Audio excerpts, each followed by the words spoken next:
YTN 라디오 이동의 뉴스 생명승부 2부 시작합니다. 오늘 나온 뉴스들 언박싱해드리는 기자 언박싱 오마이뉴스 박정호 기자 연결하겠습니다. 박 기자님.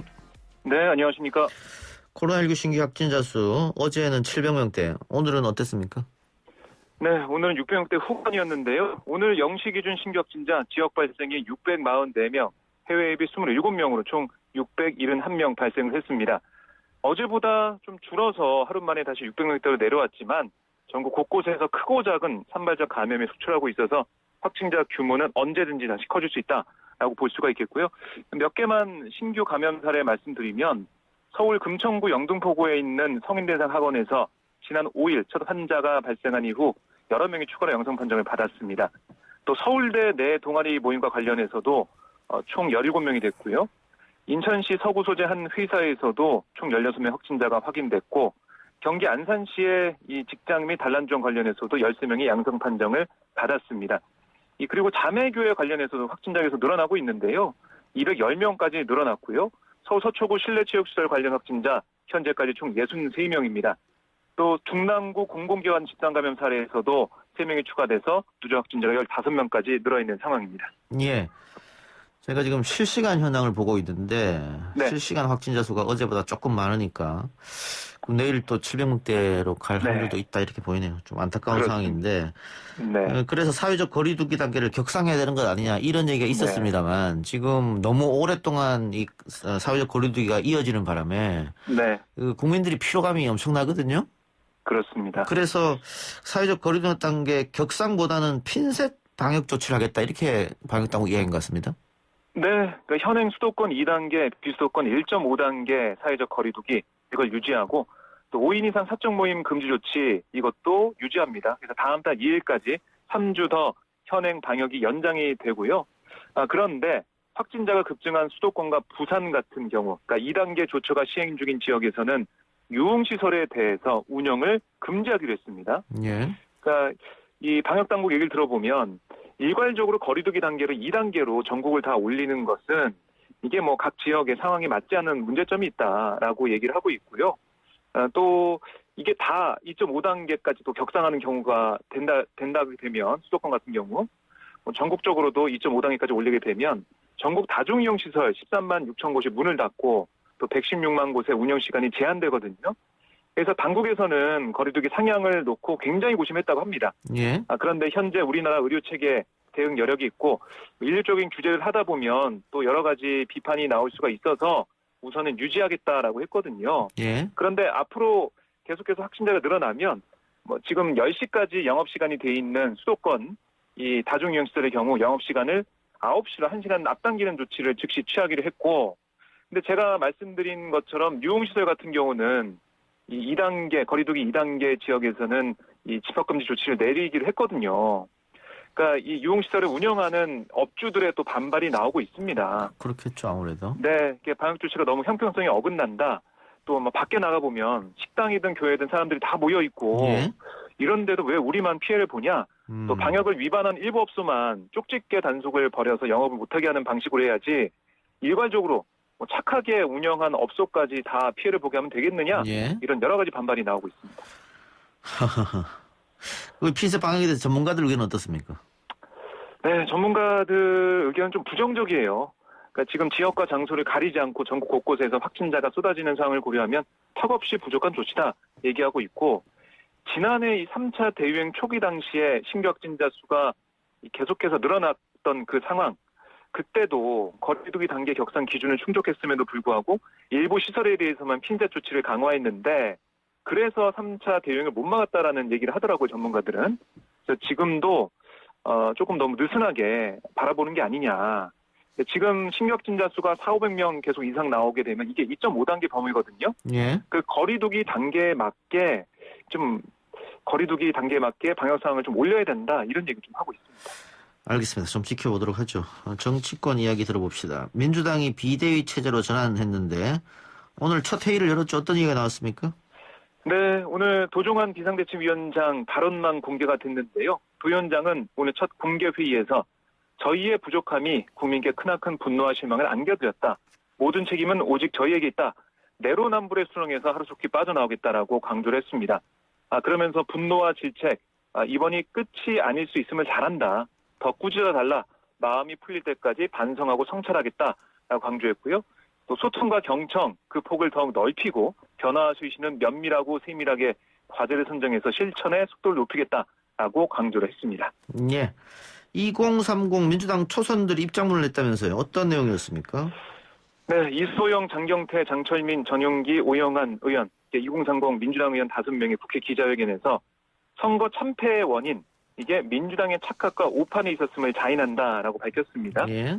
그러면서 지난 1년간 우리 청년 의원들은 지도부 판단에 의존하면서 국민의 대표로서 치열하고 엄밀하지 못했다. 당내에서 할 말을 하는 국민의 목소리를 대변하는 주체 세력으로 나서겠다라고 강조했습니다. 그러면서 많은 또 언론이 주목해서 쓴 부분이 있는데요. 검찰개혁은 많은 국민이 공감하는 정책이었으나 추미애 윤석열 갈등으로 국민의 공감대를 잃었다. 또 조국 전 법무부 장관이 검찰개혁의 대명사라고 생각했지만 그 과정에서 국민들이 분노하고 분열한 것은 아닌가 반성한다. 이렇게 얘기를 했습니다. 여기에 대해서 민주당 지지자들에 대한 비판도 여기저기 좀 나오고 있는 상황이고요. 또한 81명의 초선 의원 가운데 50여 명이 참석한 오늘 또 오전에 여의도 초선 의원들 모임이 있었어요. 거기서도 이 참패의 원인 분석 그리고 당의 전면적 쇄신 방안을 논의했는데 검찰개혁이란 블랙홀에 빠져 민생에 소홀했다. 젊은 초선들이 새로 구성될 당 지도부 선거는 물론 대권에도 도전해야 한다. 이런 발언이 나온 것으로 전해지고 있습니다. 예, 민주당 지지자들이 불만을 쏟아냈다. 이 민주당 초선 의원들 입장 낸 거에 대해서. 그거는 네. 지금 민주당 초선 의원들이 선거 패배의 원인을 잘못 분석하고 있다. 이런 판단 때문에 그런 것 같은데. 왜냐하면 조국 사태 때문에 민심이 떠났다. 근데 조국 네. 사태 이후에 총선이 있었고 180석 얻었거든요. 그렇습니다. 그러니까 앞뒤가 안 맞는 이야기 아니냐. 뭐 이런 것 같아요. 그래서 일각에서는 아니 조국 전 장관 때문에 당선된 게 아니냐. 이런 강한 질책까지 나오고 있는데요. 그러니까 이 선거 패배의 원인이라는 것 자체가 물론 여러 가지가 있겠죠. 선거의 여러 가지가 지고나 있죠. 이렇게 되면 예. 정말 5만 가지 이 원인 다 나옵니다. 그런데 과연 180석을 얻은 1년 전에 얻었던 민주당이 1년 동안 보여준 게 뭐가 있느냐. 예. 정말 민생에 천착을 하고 민생을 위해서 제대로 된 180석의 힘을 보여준 적이 있느냐. 이게 근본적인 원인이라는 얘기가 더 많이 들리는 상황에서 이 조국 전 장관을 겨냥한 또 추미애 전 장관을 겨냥한 이 비판이 나오다 보니까 또 민주당 지지자들의 목소리가 격앙되게 또 들리는 것 같습니다. 왜냐하면 조국 장관 건도 그렇고 검찰 개혁이나 추미애 윤석열 갈등 그 이후에 사실은 여론조사 했습니다만 박영선 장관이 그렇습니다. 굉장히 앞서갔었거든요. 네. 그러다가 LH 사태를 기점으로 이제 돌아섰는데 민주당 지지자들 입장에서는 초선 의원들이 자신들의 책임을 조국이나 추미애에게 돌리고 있는 거 아니냐, 무책임하다, 네. 이렇게 해서 비판하는 것 같아요. 그렇습니다. 그런 취지에서 비판의 목소리가 나오고 있습니다. 네. 알겠습니다. 어쨌든 선거의 진 정당은 여러모로 시끄러울 수밖에 없어요. 그렇습니다. 네. 예. 국민의힘도 새 지도부 선출을 해야 되는데 전당대회를 앞두고 고민에 빠졌다는데 어떤 고민입니까? 그러니까 이게 선통합 또 후 전대 이렇게 할 것인가 아니면 선 전대 후 통합을 할 것인가 여기에 교통전이 아직 끝나지 않았어요. 그러니까 국민의당의 안철수 대표가 서울시장 후보 단일화 과정에서 약속한 합당 절차 이게 새 당대표 선출 문제와 복합적으로 얽히면서 일정을 둘러싼 이견이 좀 나오고 있습니다. 예. 그러니까 먼저 통합을 하고 나중에 그러니까 전당대회를 열어야 된다. 이 논리는 뭐냐면 먼저 국민의당과 합당을 완료하고 제3지대를 없앤 상태에서 그러니까 사실상 야권 통합 전대를 해야 된다. 이런 주장이고요.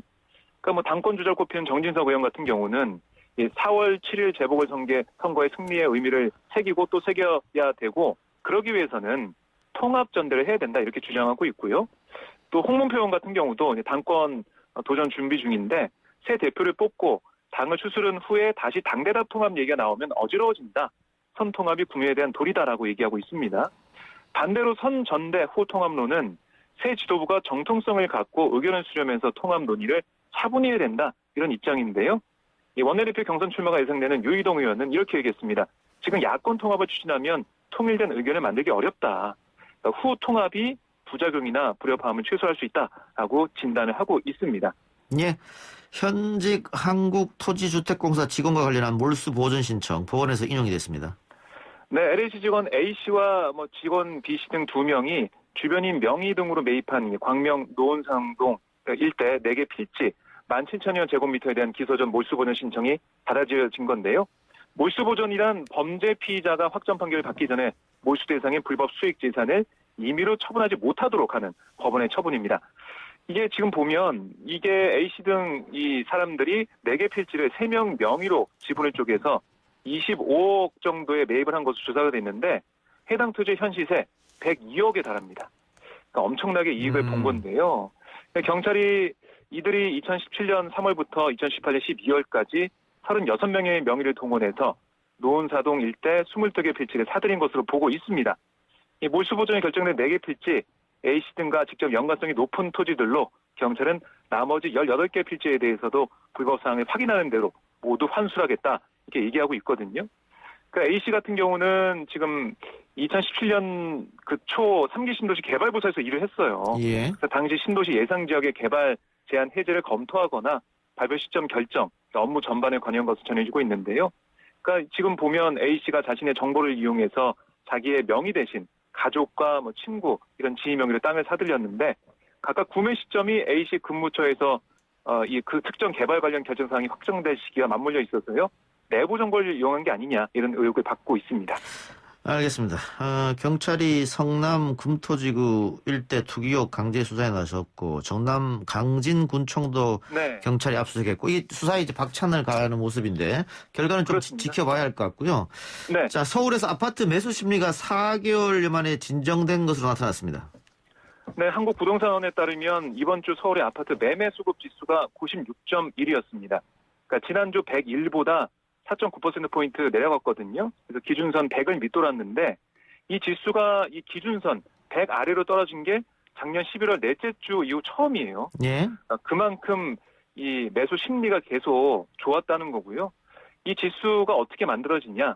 그러니까 회원 중개업소 설문과 인터넷 매물 건수 등을 분석해서 수요와 공급 비중을 지수한 건데 0에 가까울수록 공급이 수요보다 많음을 나타내는 거고 200에 가까울수록 수요가 공급보다 많음을 의미를 합니다. 예. 그러니까 서울 아파트 매매 수급 지수가 지난해 등락을 거듭하다가 작년 11월 마지막 주 100.2로 100을 넘긴 다음에 지난주까지 18주 연속 100을 웃돌았는데요. 예. 2월 둘째 주 111.9를 기록하면서 작년 7월 이후 최고로 올랐던 이 지수가 정부의 2사주택 공급대책 발표 후 그 다음부터는 110.6을 시작으로 계속 내렸어요. 그러니까 8주 연속 내렸고요.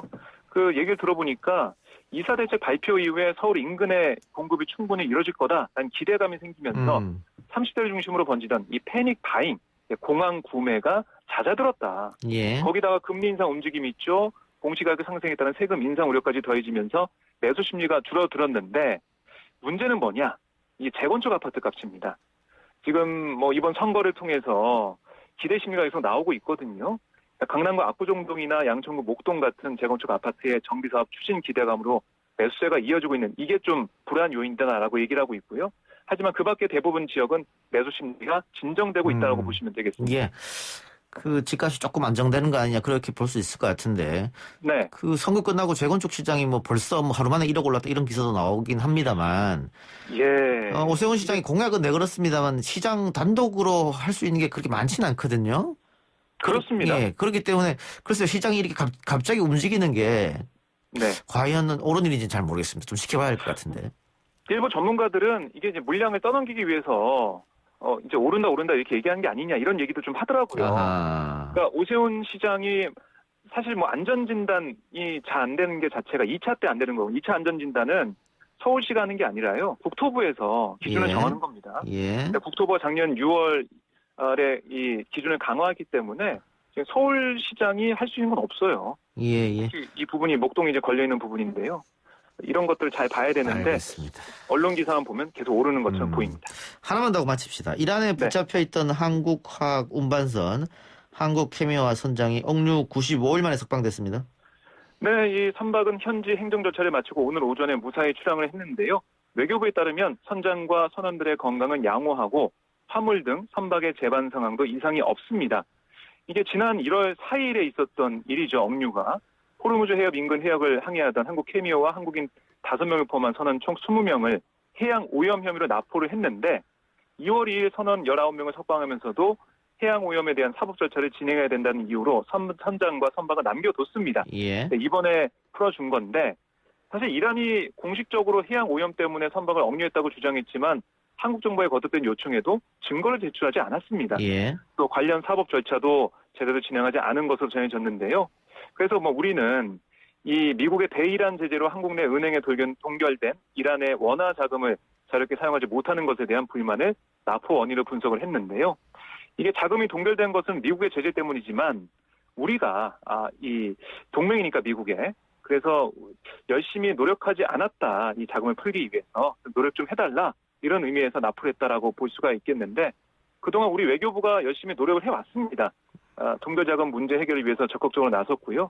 또 이란이 지난 6일부터 미국을 비롯한 핵 합의 당사국들과의 핵 합의 복원을 위한 협정에 나서면서 선박을 계속 잡아두는 게 좀 부담스럽다 이렇게 느낀 걸로 보여요. 그래서 어쨌든 건강하게 선장과 또 화물 선박도 잘 풀려났습니다. 알겠습니다. 오늘 여기까지만 하죠. 기자 언박싱 오마이뉴스 박종 기자였습니다. 고맙습니다. 네, 고맙습니다.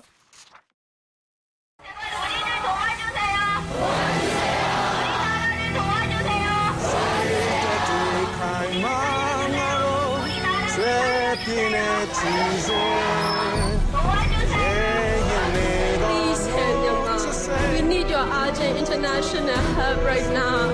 Oh, make it a better place for you and for me and the entire human race. There are to place your heart, and I know that it is love. 이동경의 뉴스 정면 승부는 방송 프로그램으로는 최초로 미얀마 민주주의의 지지와 연대를 선언하고 매일 이 시간 우리들의 연대 목소리를 들려드리고 있습니다. 오늘은 초대석으로 준비했습니다. 미얀마 민주화 운동가이시죠?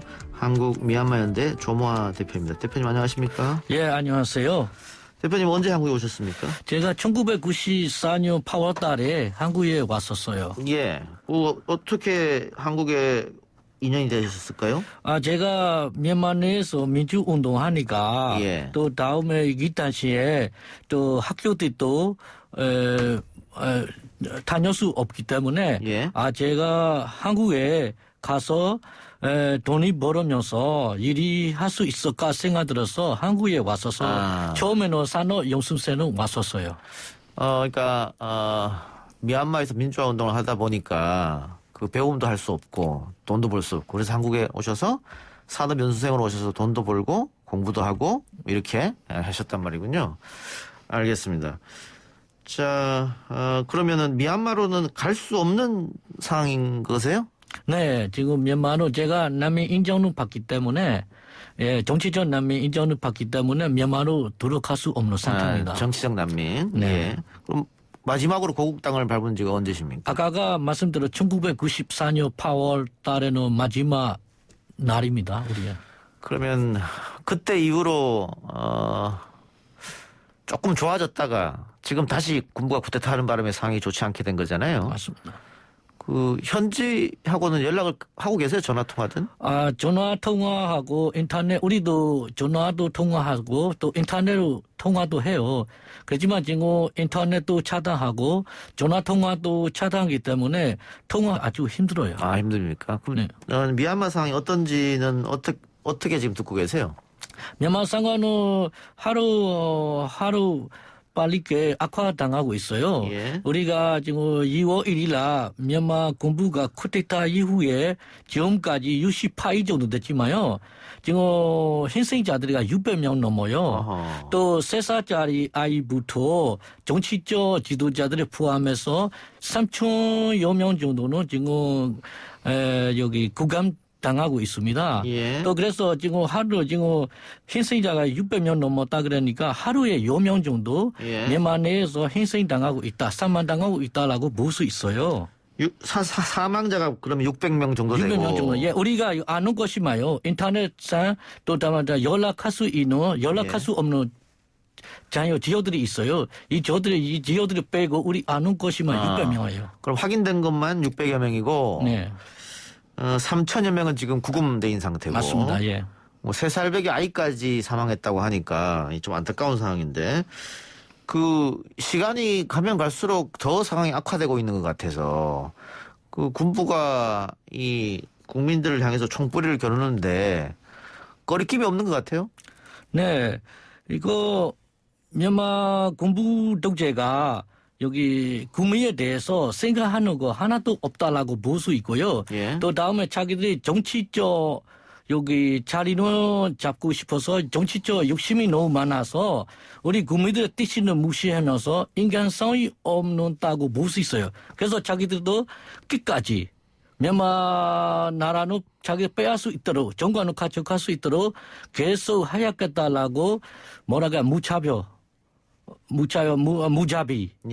생각하고 있는 것 같아요. 아. 네. 근데 대한민국도 쿠데타를 겪었고 또 군부 독재를 겪었습니다. 또 지금 미얀마의 시위 같은 5.18 민주화 운동도 있었고 그 한국에 와서 사시다 보니까 여러 가지 남다른 생각이 있는 것 같아요. 미얀마랑 또 대한민국 비교하시면 어떤 생각이 드세요?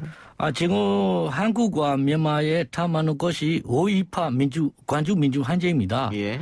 예, 아주 미얀마 군에 있는 우리 미얀마 내에 있는 미얀마 사람들이 또 5.18 관주 민주 항쟁에 대해서 좀씩 많이 알고 있습니다. 예. 그래서 제가 한국 내 우리 사니까 따로 한국 내에 민주화 운동들이 많이 있지만요. 5.18 관주 민주 항쟁과 비슷하다고 탐하다고 생각합니다. 예. 그 미얀마 국민들도 한국 민주화 운동에 대해서 잘 알고 계시는 모양이네요. 네. 예. 그런 말씀도 자주 하시는 것 같고 많이 닮아 있다. 자, 한국에서 미얀마 민주화 운동 지지를 지금 호소하는 그 운동하고 계시는데 우리 국민들의 반응은 어떻습니까? 한국 국민들도 아주 미얀마 민주화에 대해서 관심이 많이 가지고 있다라고 볼 수 있어요. 예. 제가 한국 내에 10년, 15년 동안 버마 민주화에 대해서 활동을 했는데요. 그렇지만 이번에는 아주 저도 깜짝 놀랐게 됩니다. 한국 정부와 또 한국의 여기 모두 국민들이 단체들이 미얀마 민주화에 대해서 지지하니까 예. 깜짝 놀랐고 또 다음에 한국도 지금 강력한 강한 나라도 선진국 나라로 가고 있으니까 여기 한국의 하는 활동들이 한국의 지지들이 여기 미얀마 국민들의 많이 힘이 많이 되고 있어요. 예, 보이는 라디오로 송도숙님께서 미얀마의 민주화를 위하여 응원을 보냅니다. 이런 이야기 주셨습니다. 고맙습니다. 우리 청취자분들도 미얀마 민주화에 많은 관심이 있다 이런 말씀을 드리고 오늘 오후에 연세대 김대중 도서관에서 미얀마 민주화를 위한 한국 미얀마 연대 협력 긴급 회의에 참석하셨다고 들었는데 어떤 내용이 나왔는지요?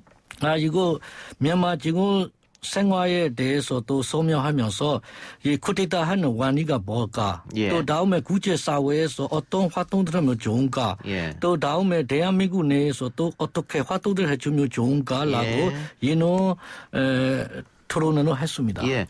국제사회에서 미얀마를 위한 어떤 활동을 하면 좋은지 그리고 대한민국 사회에서 미얀마를 위해서 어떤 활동을 하면 좋은지 그런 말씀을 나눴다고 하는데 어떤 활동이 필요할까요? 저희가 사실은 이게 소위 말해서 군대를 파견할 수도 없는 문제고 이게 따뜻한 연대, 지지 이런 것밖에 할 수 없어서 어떤 거를 했으면 좋겠습니까? 여기 우리가 하는 방식들이 너무 많이 있지만요.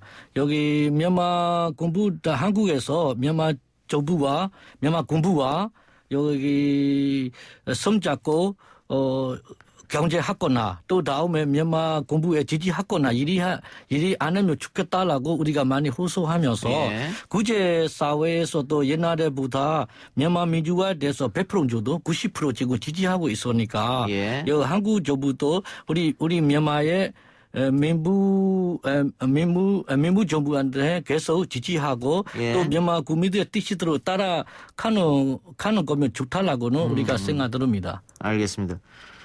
자, 마지막으로 이 청취자 여러분들에게 미얀마 민주화 투쟁에 대한 관심과 지지의 호소 한마디 부탁드리겠습니다. 미얀마 디모크레시 야시무고 탁한 말에. 이건 어떤 말이죠? 미얀마 민주주의에 대해서 우리가 지지한다 뜻입니다. 미얀마 민주화 투쟁을 지지한다 이런 뜻이거든요.